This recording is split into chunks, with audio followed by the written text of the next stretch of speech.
Vous êtes-vous déjà demandé ce qui se passe vraiment lorsque vous vous endormez en priant le rosaire? Beaucoup pensent que s'endormir pendant la prière est une perte de temps, voire un signe de distraction, mais la vérité est bien plus surprenante. C'est précisément à ce moment que Dieu agit d'une manière que l'esprit humain ne peut pleinement comprendre. Sainte Faustine nous révèle des secrets de la spiritualité invisibles aux yeux ordinaires, dévoilant une puissance extraordinaire qui se manifeste alors que notre corps se repose. C'est une invitation à repenser tout ce que nous croyons savoir sur la foi, la dévotion et la prière, et à découvrir une dimension spirituelle que peu osent explorer. S'endormir en priant n'est pas de la passivité, c'est un acte de confiance, un abandon entre les mains de Jésus-Christ, en permettant à la Vierge Marie d'intercéder d'une manière qui dépasse notre compréhension quotidienne. La Bible nous montre que Dieu agit dans le silence, souvent quand nous ne le percevons pas, et c'est précisément à ce moment que miracles et grâces peuvent se manifester. Jeunes chrétiens, fidèles de l'Église ou dévots de tous âges, nous sous-estimons souvent le pouvoir de chaque « Je vous salue Marie » récité avec foi, même si l'on s'endort au milieu de la prière. La récompense pour l'âme est immédiate. Protection, renforcement spirituel et liens invisibles avec le divin qui transforment notre vie dévotionnelle. Et si je vous disais qu'il existe un moyen de renforcer cette expérience, de transformer chaque nuit de prière en une véritable victoire spirituelle? Que chaque instant de dévotion, même endormi, peut ouvrir des portes à des miracles, à une guérison intérieure et à un approfondissement de la foi que vous n'imaginez même pas. Préparez-vous, car nous allons découvrir comment cette pratique apparemment simple peut changer radicalement votre manière de comprendre la prière, le rosaire et la présence de Dieu dans votre quotidien. C'est pourquoi, dans cette vidéo, nous allons réfléchir à un enseignement profond de Sainte Faustine. Ce moment souvent sous-estimé peut révéler grâce, protection et même des signes de l'action de Dieu dans votre vie. Pour renforcer votre foi et votre attention, écrivez dans les commentaires « Seigneur, que ma prière reste toujours vigilante ». Un geste simple qui témoigne de dévotion et de confiance. Suivez-moi maintenant et découvrons ensemble ce que Sainte Faustine nous enseigne sur l'importance de rester conscient pendant la prière du rosaire. La prière peut parfois devenir un véritable défi. Il y a des moments où le cœur se sent lourd, où l'esprit s'égare, et où chaque mot semble ne pas trouver d'écho dans le ciel. Il n'est pas rare de ressentir une fatigue physique et spirituelle en essayant de se rapprocher de Dieu, et c'est à ce moment que beaucoup remettent leur foi en question. Mais il faut comprendre que l'épuisement n'indique pas un manque de dévotion ni une faiblesse spirituelle. Il révèle simplement qu'il existe des résistances, des forces invisibles qui cherchent à nous détourner de la présence de Jésus-Christ. Le Père Pio disait toujours que rencontrer des difficultés dans la prière est un signe que l'ennemi reconnaît la valeur de votre foi et veut vous empêcher d'avancer. Quand l'épuisement se fait sentir, beaucoup abandonnent la pratique dévotionnelle, croyant que l'absence de sensation est un échec personnel. Mais la vérité est tout autre. Chaque effort, même silencieux ou distrait, produit des fruits spirituels invisibles. C'est comme une graine semée dans la terre. Elle ne germe pas immédiatement, mais croît lentement, fortifiant les racines de l'âme. Créer l'habitude de prier, même lorsque les mots semblent vides, est un acte de courage et de persévérance chrétienne. La Bible nous montre que même Jésus a connu des moments de silence et de lutte intérieure, et il nous a montré que la persistance dans la prière est essentielle pour triompher. Il est important de réaliser que ces moments difficiles offrent des occasions uniques de croissance spirituelle. Le christianisme nous invite à observer notre propre résistance et à en tirer des leçons, transformant l'épuisement en intimité avec Dieu. Jeunes chrétiens, responsables de communautés et tous ceux qui cherchent à fortifier leur spiritualité doivent comprendre que le défi dans la prière n'est pas un signe d'échec, mais le témoin d'une véritable bataille. La vie dévotionnelle s'enrichit lorsque nous faisons face aux difficultés, pas à pas, permettons à notre foi de devenir plus profonde et résiliente. C'est ce chemin qui nous prépare à la persévérance, que nous allons explorer ensuite. La persévérance dans la prière est souvent ce qui distingue une foi superficielle d'une spiritualité profonde. Continuer à prier, même quand l'on ne ressent rien, est en réalité une victoire silencieuse, observée et valorisée par Dieu. C'est à ce moment que l'âme se renforce, même si l'esprit est fatigué ou que la routine exige notre attention ailleurs. Les études bibliques montrent que les personnages qui ont obtenu des miracles n'ont pas attendu des signes immédiats, mais ont persisté. Le Père Pio enseignait que chaque prière, même apparemment inefficace, est une graine semée dans le cœur de Dieu, capable de produire des fruits spirituels invisibles mais puissants.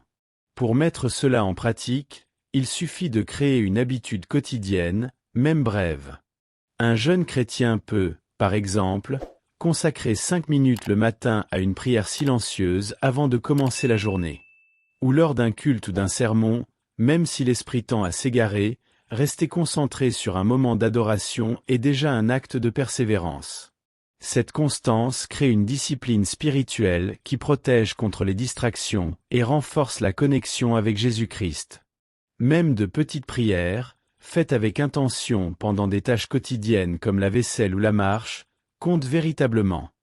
La persévérance dans la prière se manifeste aussi par l'engagement à revenir sans cesse, même après avoir échoué ou ressenti de la démotivation. L'Évangile nous rappelle que Dieu se rapproche de ceux qui persistent, et que chaque acte de foi, même le plus humble, contribue à notre croissance spirituelle. Jeunes chrétiens, responsables de louanges et fidèles de tous âges, sont invités à voir chaque moment de dévotion comme une marche sur l'escalier de la sainteté. La véritable transformation se produit lorsque l'action dépasse le sentiment, préparant le cœur à comprendre le pouvoir d'armes spirituelles comme le rosaire.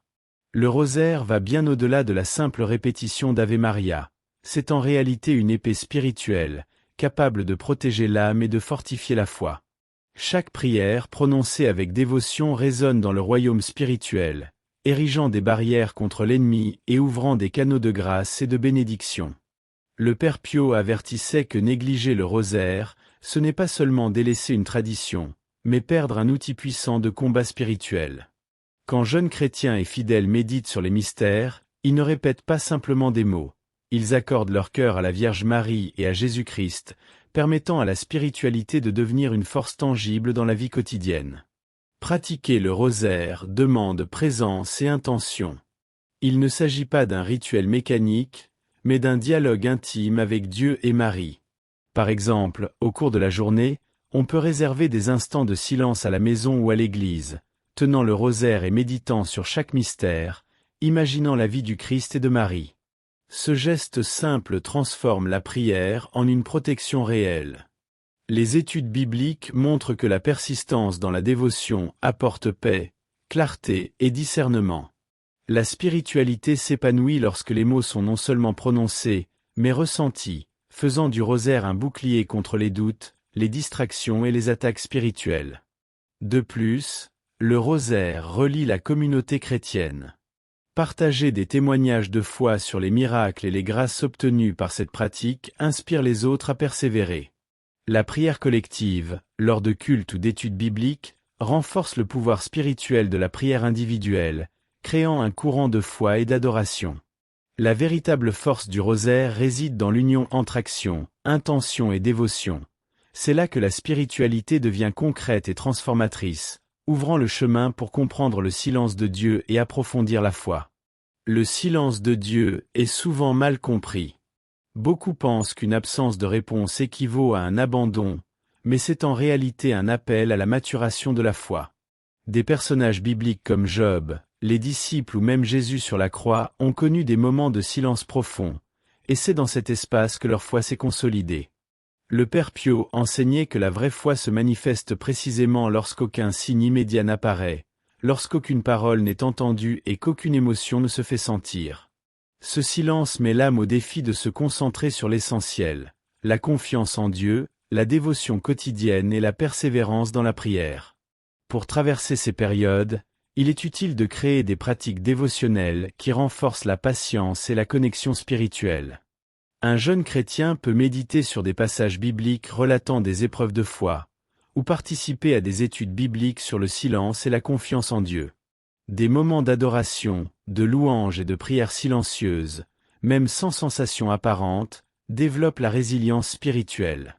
La profondeur de la foi se construit lorsque l'on apprend à rester ferme, conscient que Dieu agit même quand nous ne le percevons pas. Croître dans la foi durant le silence divin renforce également la sainteté dans la vie quotidienne. Chaque acte de persévérance, chaque prière silencieuse, chaque geste dévotionnel comme écrire des réflexions spirituelles ou partager des témoignages de foi contribue à la transformation intérieure. Le silence nous enseigne que la foi ne dépend pas de ce que nous ressentons, mais de ce que nous choisissons de pratiquer, préparant le terrain pour reconnaître et résister aux distractions et attaques de l'ennemi. Les distractions sont souvent sous-estimées dans la vie dévotionnelle. L'esprit dispersé, la fatigue, le découragement ne surgissent pas par hasard. Ce sont des attaques subtiles de l'ennemi pour détourner le fidèle de la prière et du culte intérieur. Le Père Pio avertissait que chaque distraction non combattue est une occasion perdue de fortifier la foi. Créer un environnement propice à la prière est essentiel. Choisir solitude, silence, méditation et contemplation aide à centrer le cœur sur Jésus-Christ et à percevoir la présence de la Vierge Marie. Par exemple, un jeune chrétien peut éteindre son téléphone, s'installer dans un coin tranquille de la maison ou de l'église, et consacrer quelques minutes exclusivement à la prière. De petites actions quotidiennes aident également à contrer la dispersion spirituelle. Participer à des études bibliques, écouter des louanges ou des sermons enregistrés, ou même écrire des réflexions sur des passages de la Bible sont des moyens de rester concentré. La spiritualité n'est pas passive. Chaque geste, chaque mot et chaque instant dédié à Dieu deviennent une arme contre le découragement. Le christianisme nous enseigne que la persévérance dans la prière et l'adoration fortifie l'esprit, même lorsque l'esprit tente de fuir ou se laisse distraire par les préoccupations mondaines. Combattre les distractions exige aussi une conscience des environnements dans lesquels nous vivons. L'énergie spirituelle du foyer, la compagnie d'autres fidèles, et même le soin apporté à ce que nous lisons ou regardons influence directement notre concentration lors de la prière. Les paroles et les pensées alignées sur la foi transforment le quotidien en un terrain fertile pour la spiritualité. Ainsi, lorsque l'esprit reste vigilant et l'attention éveillée, il devient possible de traverser fatigue, dispersion et découragement, préparant le cœur à comprendre la souffrance comme un instrument de transformation.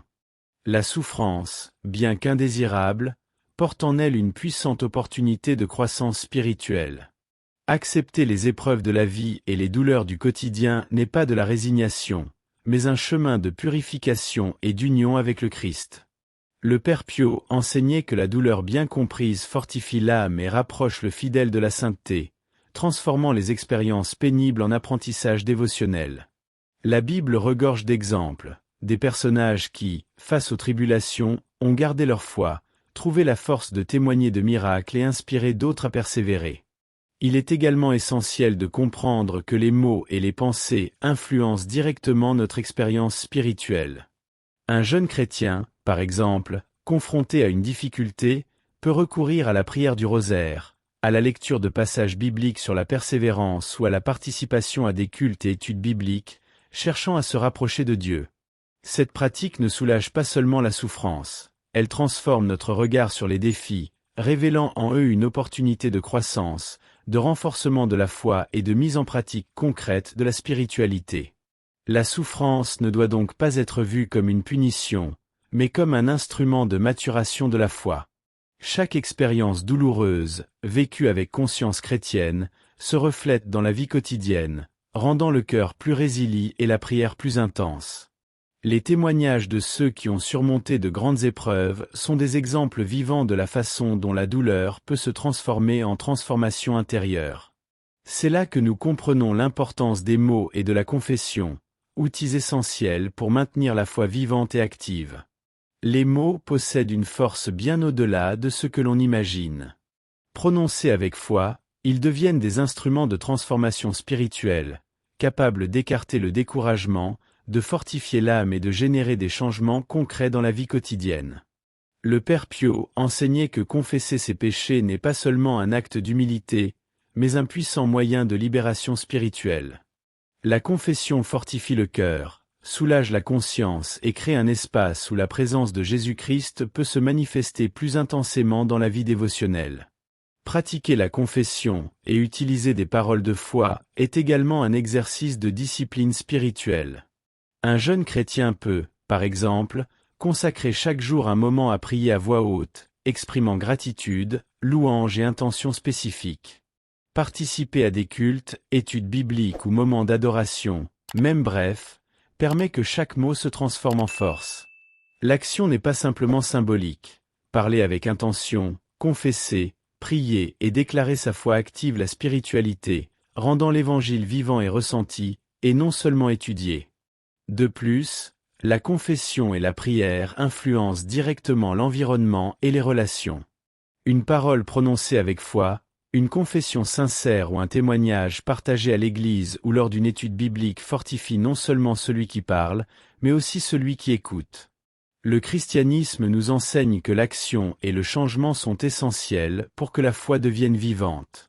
Chaque mot prononcé avec dévotion prépare l'esprit à cheminer dans la sainteté au quotidien, ouvrant la voie à la compréhension de la foi dans chaque geste de la vie. La sainteté n'est pas un privilège réservé aux moines, prêtres ou ermites, elle peut se vivre dans chaque action quotidienne. Chaque geste accompli avec amour, foi et intention dévotionnelle rapproche le fidèle de Dieu et transforme l'environnement.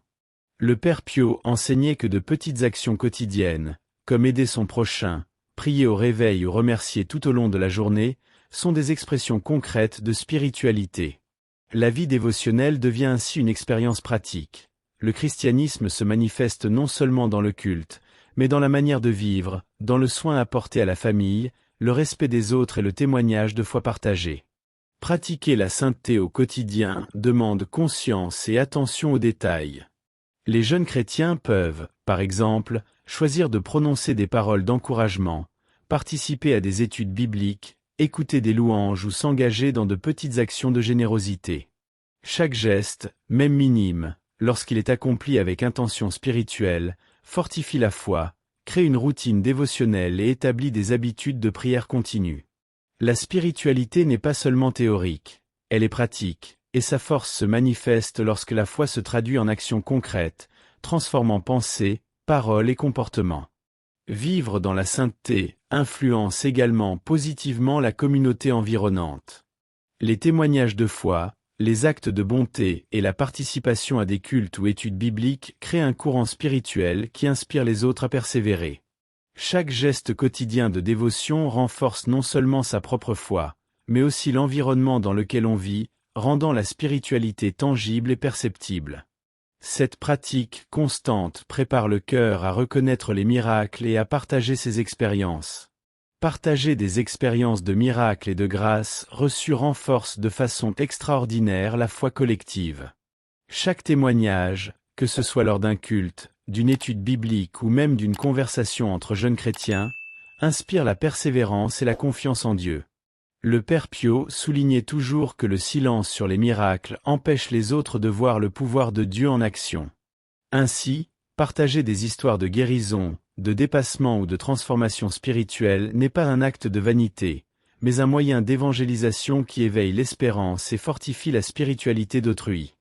Les témoignages concrets ont le pouvoir de rendre la foi tangible. Un fidèle qui raconte comment la prière quotidienne ou la méditation sur des passages bibliques a apporté la paix durant une période de crise montre que la spiritualité est réelle et accessible. Participer à des cultes, des études bibliques ou des groupes de louanges et d'adoration permet de partager ces expériences de manière sûre et édifiante, créant un cycle de foi qui se multiplie. Ainsi, chaque récit devient un outil de renforcement spirituel, encourageant les autres à persévérer dans la prière, même lorsque les résultats ne sont pas encore visibles. La souffrance, bien qu'indésirable, porte en elle une puissante opportunité de croissance spirituelle. Accepter les épreuves de la vie et les douleurs du quotidien n'est pas de la résignation, mais un chemin de purification et d'union avec le Christ. Le Père Pio enseignait que la douleur bien comprise fortifie l'âme et rapproche le fidèle de la sainteté, transformant les expériences pénibles en apprentissage dévotionnel. La Bible regorge d'exemples, des personnages qui, face aux tribulations, ont gardé leur foi, trouvé la force de témoigner de miracles et inspiré d'autres à persévérer. Il est également essentiel de comprendre que les mots et les pensées influencent directement notre expérience spirituelle.